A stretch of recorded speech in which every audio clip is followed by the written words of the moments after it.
With that said, let me bring today's session into a summary of what I would recommend to women. I have talked about what you should avoid, and I have talked about the fact that pleasing a man, in my opinion, is a fool's game. And as a woman, that should not be your priority, especially the younger you are. And more so if you are in the dating marketplace as opposed to in the marriage marketplace. Now, when you get married, when you've committed to someone formally, informally, via whatever channels, church, mosque, whatever religious institution, or through the state, when you get to that point where you have made that decision to transition from the dating marketplace to something more stable, a commitment, then the need to make sacrifices for the greater good of the union would supersede your personal need, because you become a we rather than you and I. But generally speaking, for most women, you should not be trying to make a man happy. The most important thing for you is to make yourself whole, complete, integrated. The problem we find today is that most women are not whole. Most women are unmarried and single, but they're not complete. So there's always a longing to find something on the outside to complete them. And in exchange, people sacrifice their dreams, their goals, their aspirations, their happiness, and do things that they would never do normally just to satisfy and please the man. Now, coming from a man, take it from me, our appetite is insatiable. That doesn't mean you should not entertain the opportunity to satisfy that appetite, but there should be a price. There should be an exchange. There should be a trade-off. You see, choices that we make come with constraints. They come with consequences. They come with costs, and they come with trade-offs. There are no solutions in life. As a woman, when you're dealing with a man, keep that in mind. There are no solutions. There are choices that you will make, or he will make.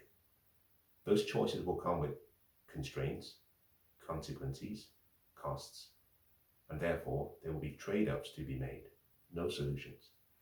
So in your interactions as a woman with men, the key question should be, am I sacrificing myself, my goals, my dreams, my happiness, my fulfillment, my future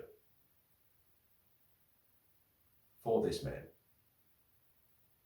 And is he deserving of it? Now, my perspective, as I alluded to in the prior session, is for most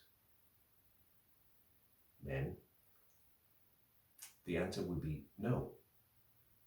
Most men are not deserving of all of your sacrifices, because most men have not qualified for all of your sacrifices.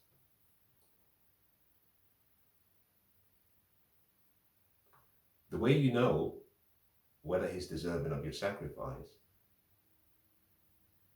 is when you've achieved your goals, your dreams, your fulfillment, and you've become whole, whereby you don't need someone to make you complete, but you want someone to be with. There's a huge difference. Most people need other people. Now, it's good to need someone. Most people want other people. It's also good to want someone. It's usually a case or an issue with timing. Timing. And all I'm saying is, before 30, most men are not ready. So be careful about what you sacrifice if a man is below 30 years. From 35 and above, most men like the journey to Damascus, we have had the scales fall off our eyes. We've gone from being Saul to being Paul. We've awakened to who we should be. We've also had the opportunity to become adults. So be careful that you're not sacrificing your destiny, your greatness, your future, your happiness on the altar of Saul. Always make sure that you're dealing with Paul, someone who is awakened. And my message to you is that seldom the men awaken to their responsibilities, become aware of their purpose in order to allow you, the woman, to be the helpmeet. Seldom do we achieve that awakening prior to age 30. Now, are there people who do so? Absolutely. There are always exceptions to the rule, but we would never tell the time with a broken clock. A broken clock is right twice every day, but no one goes around telling the time with a broken clock. Similarly, is it possible to meet a man who is 28, 29, who is ready? Yes, but those are exceptions to the rule. Now, what I would like you, the woman, to do instead is put the focus on yourself. I talked about the balance of power in the prior session. I explained a woman's value is much higher at a younger age than it is as she ages. Now, let me perhaps take a step back and qualify the statement. We have infinite value as spiritual beings. Let me take a step back again. Human beings, we tend to occupy 3 levels of what I call understanding or personality. We are spiritual beings, which is the first level.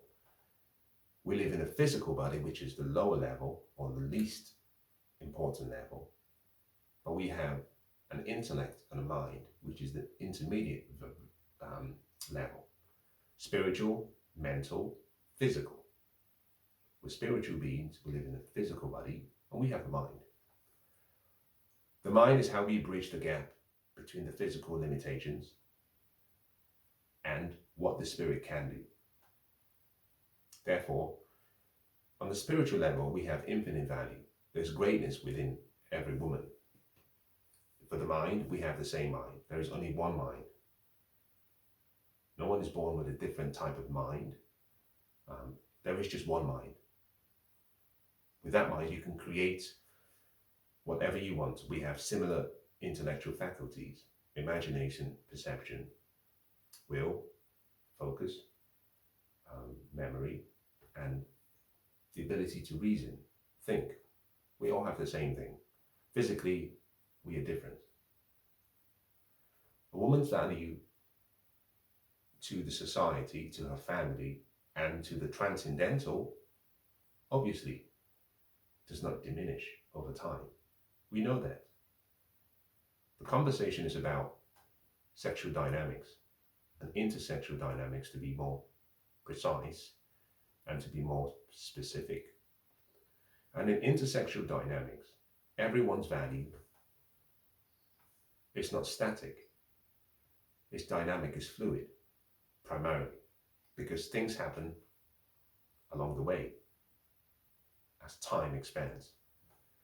We judge women, men judge women specifically in the dating marketplace, primarily based on your sexual marketplace value, which is determined by how attractive you are. Beauty, attractiveness.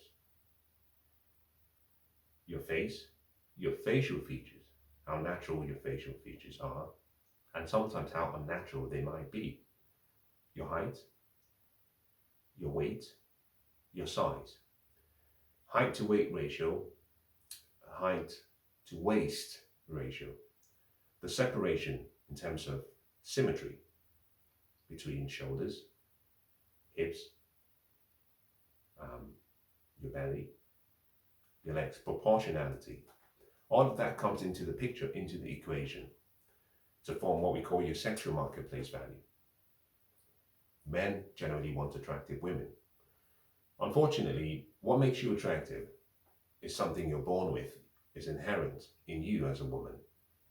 And there is nothing on earth that does not depreciate with time. You're either growing or you're disintegrating.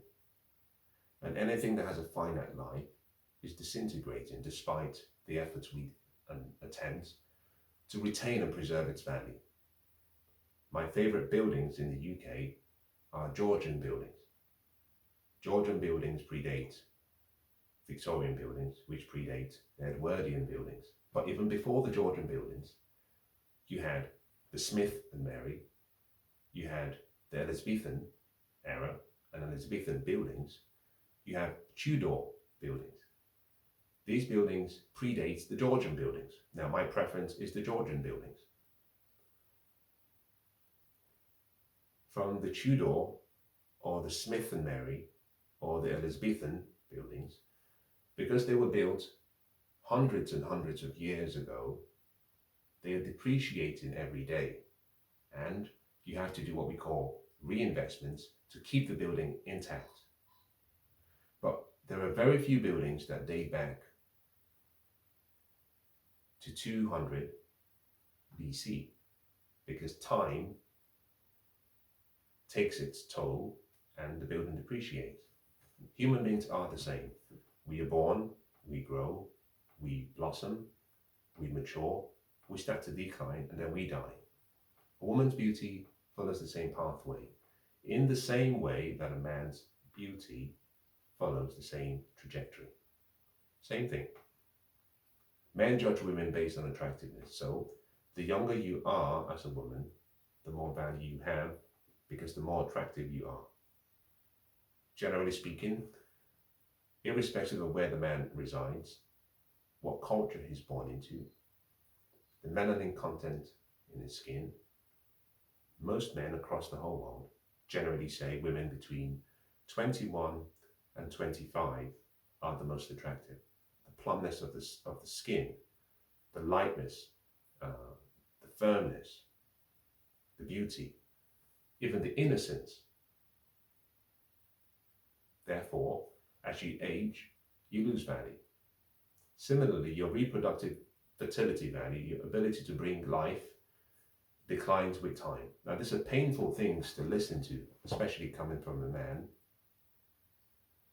But don't shoot the messenger. When your time comes, you can have your word with whoever was the creator, if there is one, and you can have him change the rules next time.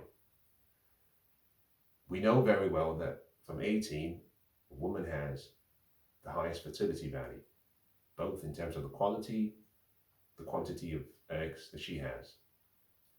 And as she ages and gets to 35, we have high risk pregnancy. The quality and the quantity of your eggs are the least. Now, what does this mean? This means as a woman, similarly, your non-sexual marketplace value declines with age. At 18, you've been raised by mum for 18 years. You've been raised in a family, in a community, with a tribe. You've learned traditional customs, mores, decorums. As you leave home and you go to university and into the workplace and you travel and you pursue your dreams, we find most people are more likely going to let go of what they've learned from home and embrace what they come across out there. So your non-sexual marketplace value, those qualities and those behaviors and your table manners. Now, there's a book, All I Know I Learned in Kindergarten, meaning things are taught to you very young. And over time, if those things are not reinforced, and if other things dilute what you've learned, your value decreases from a non-sexual marketplace point of view. What this means is that a woman has the highest balance of power in sexual dynamics with a man at an early age. So she has to make sure that she's not sacrificing her value for something or for someone who's a bum, someone who has no potential, no future, no direction, no structure, no vision, and is not empowered to become something great. You shouldn't. You should consolidate with the best person that you can. Now, this all sounds all well and good. And whilst it might be, I guess, jarring to hear or to listen to, I would hope that you would take these words not as something that I aim to beat you over the head with, but something you can use to set your sail in life so that you can get to your destination. You see, there's a saying, where we stand depends on where we sit. But even so, your destination is determined by the direction you face. The direction is a function of your discipline. So, if you want to get to the destination you hope to get to, you need to be facing in the right direction. You need the right level of discipline. I'm hoping these words will serve as a way of formulating such disciplines. So in the next 2 minutes, let me share with you what I think and I hope, if you are a young woman, you take to heart. There's some tenets that I think women should aspire to hold close to their hearts. They are as follows. Between 18 and 27, those are your prime years. You should endeavor to avoid significant relationships as much as possible.